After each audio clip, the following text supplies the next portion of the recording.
السلام علیکم۔ آج ہم سبق دریچہ اردو کا چوتھا دریچہ اور اس کا سبق پڑھیں گے انصاف کا تقاضا۔ دوسرا سبق ہے باب نمبر 2، یعنی کہ انصاف کرتے ہوئے کن باتوں کا خیال رکھنا چاہیے اور اس کے متعلق اسلام ہمیں کیا حکم دیتا ہے۔ ٹھیک ہے، اس کے بارے میں آج ہم پڑھیں گے۔ اچھا پیارے بچوں، یوں تو آپ نے کئی کہانیاں پڑھی اور سنی ہوں گی جن میں انصاف کا ذکر ہے، لیکن آج جہاں ہم آپ کو کہانی سنا رہے ہیں وہ بالکل سچی ہے، یہ بالکل سچا واقعہ ہے۔ اس کے متعلق آج ہم پڑھیں گے۔ برس پہلے کی بات ہے، یعنی کہ بہت ہی سالوں پہلے کی بات ہے، صدیوں پرانی بات ہے کہ ایک مشہور بادشاہ سلطان غیاث الدین اپنے چند ساتھیوں کے ہمراہ شکار کھیلنے نکلا۔ اچانک ہی شکار کو اپنے سامنے پا کر اس نے فوراً کمان سے تیر نکالا اور شکار کا نشانہ لیا، لیکن وہ غلطی سے وہاں موجود ایک نوجوان کو جا لگا اور وہ بری طرح زخمی ہو گیا۔ وہ اپنی ماں کا اکلوتا بیٹا تھا اور اس کی زندگی کا واحد سہارا تھا۔ اکلوتا کہتے ہیں ایک ہی۔ ٹھیک ہے، کیا ہوا کہ بادشاہ جو ہے اپنے ساتھیوں کے ساتھ جو ہے شکار کے لیے گیا، تو اس کو جیسے ہی وہاں پہ شکار نظر آیا تو اس نے اپنی جو ہے کمان سے تیر نکال کے اس کا نشانہ لیا، لیکن کیا ہوا کہ شکار تو بھاگ گیا، لیکن غلطی سے وہاں پہ ایک جو نوجوان تھا وہاں پہ اس کو جا کے لگ گیا۔ اور وہ نوجوان کیا تھا؟ اپنی ماں کا ایک ہی بیٹا تھا، اس کا اور واحد سہارا تھا، اس کے علاوہ اور کوئی نہیں تھا۔ جب وہ گھر پہنچا تو بیوہ عورت اپنے بیٹے کو اس حالت میں دیکھ کر پریشان ہو گئی اور رونے لگ گئی، چلانے لگی اور سیدھی قاضی کے پاس گئی تاکہ بادشاہ کے خلاف اپنی شکایت لکھوا سکے۔ یعنی وہ اپنے بیٹے کو اس حالت میں دیکھ کے جو ہے بہت زیادہ پریشان ہو گئی اور وہ اس کا جو ہے سیدھی کہاں گئی؟ قاضی کے پاس گئی۔ قاضی کہتے ہیں جج کو، یعنی کہ عدالت میں گئی اور جو ہے قاضی صاحب سے شکایت کری کہ مجھے میرے بیٹے کو جو ہے بادشاہ نے زخمی کر دیا، آپ اس کے خلاف کوئی ایکشن لیں، کوئی کارروائی کریں۔ قاضی نے پوری شکایت بہت غور سے سنی اور اسے کل عدالت میں حاضر ہونے کا حکم دیا۔ بیوہ عورت کے جاتے ہی قاضی نے بادشاہ کو اپنا پیغام بھجوایا اور تفصیل سے آگاہ کیا۔ جب بیوہ عورت وہاں سے چلی گئی تو قاضی نے کیا کہا کہ اس کے پاس بادشاہ کے پاس پیغام بھجوایا اور کہا کہ ایک عورت نے آپ کے خلاف جو ہے مقدمہ درج کرایا ہے، اگر آپ اس سلسلے میں کوئی صفائی دینا چاہتے ہیں تو کل عدالت میں حاضر ہو جائیں اور وقت کی پابندی کا خاص خیال رکھا جائے۔ یا آپ کو اپنی صفائی میں کچھ کہنا ہے، کچھ بھی کہنا ہے تو آپ جو ہے عدالت میں آئیں اور اس کے جو ہے اپنی صفائی پیش کریں اور جو ہے بالکل ٹائم پہ عدالت میں پہنچ جائیے گا۔ قاضی کا پیغام ملتے ہی سلطان غیاث الدین دوسرے دن وقت مقررہ، یعنی کہ جو قاضی نے وقت طے کیا تھا ملنے کا، عدالت میں آنے کا، پر حاضر ہو گیا۔ بیوہ عورت نے جو وہاں پہلے سے موجود تھی بیان دیا کہ بادشاہ نے شکار کرنے کے لیے جو تیر چلایا تھا وہ نشانے پر لگنے کے بجائے میرے بیٹے کو جا لگا، جس سے میرا بیٹا نہ صرف بری طرح زخمی ہو گیا بلکہ چلنے پھرنے سے بھی معذور ہو گیا ہے۔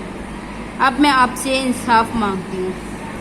کہ اس کے جو ہے بادشاہ نے جو تیر چلایا تھا وہ میرے بیٹے کو لگ گیا، وہ بری طرح زخمی ہو گیا ہے اور جو ہے وہ چل پھر بھی نہیں سکتا ہے، معذور ہو گیا ہے۔ قاضی نے ساری بات سننے کے بعد بادشاہ سلامت سے کہا، آپ کیا کہنا چاہیں گے اس کے جواب میں؟ یعنی کہ جو عورت نے شکایت کری ہے، آپ اس کے متعلق کچھ کہنا چاہتے ہیں، اپنی صفائی میں کچھ کہنا چاہتے ہیں تو آپ کہہ سکتے ہیں۔ قاضی کی بات پر بادشاہ نے کہا، خاتون کی شکایت درست ہے، یعنی کہ درست ہے، صحیح ہے، جو وہ کہہ رہی ہیں کہ یہ بات بالکل صحیح ہے۔ میں نے شکار پر تیر چھوڑا تھا،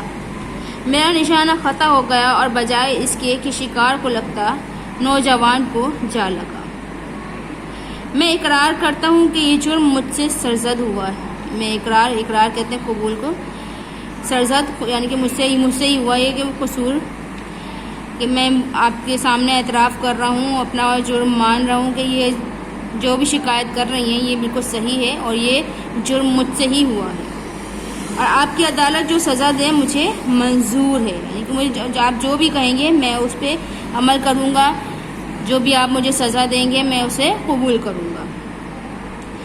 بادشاہ کو قاضی نے حکم دیا کہ آپ فوراً اس عورت سے معافی طلب کریں۔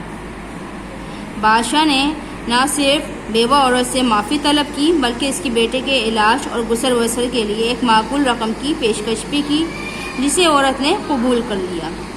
جیسے قاضی نے کہا تھا کہ آپ معافی مانگیں، تو بادشاہ نے اس پہ عمل کرتے ہوئے فوراً سے معافی مانگی اور جو ہے ایک رقم بھی دی اس کا گزر بسر کرنے کے لیے، یعنی زندگی گزارنے کے لیے، اس کے بیٹے کے علاج کے لیے رقم بھی دی۔ بعد ازاں قاضی نے عورت سے پوچھا کہ اب بھی موقع ہے، سوچ لو، کوئی اور شکایت تو نہیں؟ اس فیصلے پر آپ بخوشی راضی ہیں؟ کہ آپ کو اگر ابھی بھی کوئی کمپلین ہے کہ آپ کے ساتھ کوئی انصاف نہیں ہوا ہے یا کسی بھی طرح کی کوئی شکایت ہے تو آپ کے پاس ابھی بھی وقت ہے، آپ اس کے خلاف شکایت کر سکتی ہیں۔ تو عورت نے جو ہے وہ کہا کہ نہیں میں راضی ہوں۔ تو عورت کے راضی ہو جانے پر قاضی اپنی جگہ سے اٹھا اور بادشاہ سے اپنے ساتھ مسند پر بیٹھنے کے لیے درخواست کی، مسند کہتے ہیں بیٹھنے کی جگہ کو، اور کہا چونکہ اب مقدمے کا فیصلہ ہو چکا ہے لہٰذا آپ سے بادشاہوں والا سلوک کیا جا سکتا ہے، یعنی کہ جب آپ کا فیصلہ نہیں ہوا تھا، آپ مجرم تھے، تو آپ کو مجرموں کی طرح عدالت میں رکھا گیا، بٹھایا گیا، لیکن اب جب کہ فیصلہ ہو چکا ہے اور عورت بھی بخوشی اپنے فیصلے پہ راضی ہے، تو اب آپ کے ساتھ بادشاہوں والا سلوک کیا جائے گا، آپ کو وہی عزت اور احترام دیا جائے گا، اب آپ جو ہے میرے برابر میں میری چیئر کے ساتھ جو ہے بیٹھ سکتے ہیں۔ بادشاہ قاضی کا یہ سلوک دیکھ کر بہت خوش ہوا اور قاضی کو شاباش دی اور کہا آج اگر میرے رتبے کا خیال رکھ کر انصاف کے تقاضے کو پورا نہ کرتے تو میں نے اپنے پاس ایک تلوار چھپا رکھی تھی، اس سے آپ کا سر قلم کر دیتا۔ بادشاہ جو ہے اس نے کہا کہ قاضی میں آپ کے انصاف سے خوش ہوں، اگر آپ جو ہے مجھے بادشاہ خیال کرتے ہوئے اس عورت کے ساتھ ناانصافی کرتے اور اسے اس کا حق نہیں دلواتے تو میں نے اپنے پاس جو ہے ایک تلوار چھپا رکھی تھی کہ اگر آپ اس کو نہیں پورا کرتے تو میں آپ کا اس سے سر قلم کر دیتا، سر کاٹ دیتا۔ اس پر قاضی مسکرا دیا اور کہا بادشاہ سلامت، اگر آپ اپنے رتبے کا لحاظ اور بڑائی کرتے ہوئے عورت سے معافی نہ مانگتے تو میں اس کوڑے سے جو میں نے اپنی مسند کے نیچے چھپا رکھا ہے اس سے سزا دیتا ہوں۔ بادشاہ نے یہ سن کر قاضی کو گلے لگا لیا اور کہا اسلام ہمیں اسی طرح انصاف کرنے کا حکم دیتا ہے۔ تو بادشاہ کی بات سن کر قاضی جو ہے مسکرانے لگا، اس نے کہنے لگا کہ میں نے اپنے بیٹھنے کی جگہ کے نیچے جو ہے ایک کوڑا چھپا رکھا تھا، اگر آپ کہتے کہ نہیں میں بادشاہوں میں اس عورت سے غریب عورت سے معافی کیوں مانگوں، اپنے رتبے کا خیال کرتے اپنی بڑائی جتاتے تو میں آپ کی اس سے پٹائی کرتا۔ تو قاضی جو ہے اور بادشاہ جو ہے وہ اس کی بات سن کر بہت خوش ہوا، کہا کہ ہمیں اسلام جو ہے اسی طرح انصاف کرنے کا حکم دیتا ہے، یعنی کہ اسلام یہ نہیں کہتا کہ کوئی چھوٹا ہے یا بڑا ہے، جس کے ساتھ زیادتی ہوئی ہے اسے انصاف دیا جائے۔